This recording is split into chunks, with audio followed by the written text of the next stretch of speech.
آصف صاحب ہمارے ساتھ ہیں. آصف صاحب ہم بات کر رہے تھے کہ ویزا ریجیکشن، اس میں ہم نے ویزا کی بات کی، آپ نے اس پہ کلیئر کیا کہ کیوں ایشو آتا ہے، ریجیکٹ کیوں ہوتا ہے. ہم اسٹڈی ویزا پہ اب بات کر رہے تھے کہ اسٹڈی ویزا جو ہے وہ بھی ریجیکٹ ہوتے دکھائی دیتے، تو اس کے پیچھے ریزن کیا ہے؟ ایک سے پہلے اس کا ایک پارٹ نے کمپلیٹ کر دیا تھا کہ آپ کیا چوز کر رہے ہو، کیا پڑھنے جا رہے ہو.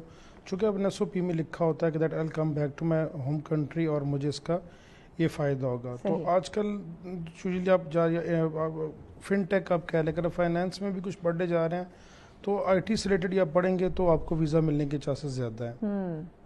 مطلب آپ یہ نہیں کہہ سکتے کہ یار میں اب وہاں سے ماسٹرز آف انگلش کر کے آؤں گا تو پھر میرے کنٹری میں تو یہاں پہ بھی آپ کو مل رہا ہے. یا اکاؤنٹنگ اینڈ فائنینس کی آپ کے ملک میں بہت زیادہ انسٹیٹیوٹس ہیں جو کہ بہت اچھے لیول پہ آپ کو چیزیں پرووائڈ کر رہے ہیں. اب اس میں جو دوسرا حصہ ہے وہ پھر وہ اسی وزٹ ویزے کی طرح سے لنک کرے گا کہ آپ اپنی اس ڈگری کو افورڈ کیسے کرو گے. اب آپ کو یہ ثابت کرنا ہے تھرو یور ڈاکومنٹس کہ آپ کے جو ایئرلی انکم ہے وہ آپ کی فیملی کی اتنی زیادہ ہے کہ دے کین افورڈ یور فی اوور دیئر. آپ ایون کہ آپ یقین کریں کچھ کنٹریز نے اب یہ بھی کرنا شروع کر دیا، اس میں جو ہمارا سب سے زیادہ ہاٹ ٹارگٹ ہوتا تھا وہ تھا آسٹریلیا. آسٹریلیا نے اب یہ کرنا سٹارٹ کر دیا، اگر آپ یہاں پہ ڈگری کرنے آئے ہو تو سال میں کتنی دفعہ آپ کے اکاؤنٹ سے پاکستانی اکاؤنٹ جو آپ نے شو کروایا تھا اس سے کتنی دفعہ آپ کو پیسہ ٹرانسفر ہوا ہے ان دا ٹرم آف فی.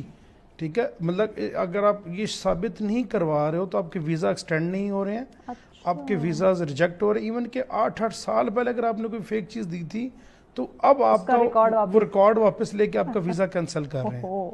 تو اب آپ کو یہ ثابت کرنا ہے کہ آپ کی منتھلی انکم 1.5 کروڑ کیسے ہے، سوری ایئرلی. ٹھیک ہے، آپ اس کے اوپر آپ کے ٹیکسز، اب آپ کہتے ہو کہ یار میرے ابو کی تو فار ایگزامپل 60,000 تنخواہ ہے تو بھائی آپ نے 1 کروڑ کی اسٹیٹمنٹ کہاں سے لے لی ہے؟ تو آپ نے فیک لی ہوئی ہے. پھر آپ نے اس کے اگینسٹ ڈاکومنٹیشن بنانی ہے، یہ سب کچھ دکھانی ہے. آپ کی زرعی زمین ہے تو کسی کے پاس زرعی زمین ہے یا ان کے گھر رینٹ پہ لگے ہوئے ہیں، مارکیٹس ہیں، تو ٹیکس تو کوئی بھی نہیں دے رہا. تو وہ یہ آپ کی اب ساری چیزیں ٹیلی کر رہے ہیں.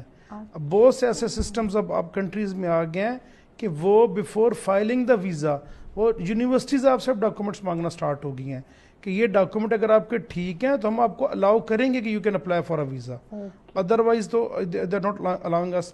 تو پھر لوگ کیا کرتے ہیں کہ کسی کالج میں ڈال دیا، کہیں اور ڈال دیا، چلو ہمیں یونیورسٹی سے جان چھوٹ جائے گی، ڈپلوما میں ڈال دیا، لیکن پھر وہ جا کے ایمبیسی مانگنا شروع کر دیتی ہے کہ بھائی اب ہمیں ثابت کریں کہ لیکن ڈاکومنٹس تو دینے پڑیں گے. یا ایگزیکٹلی اس کے بغیر اب نہیں ہوگا.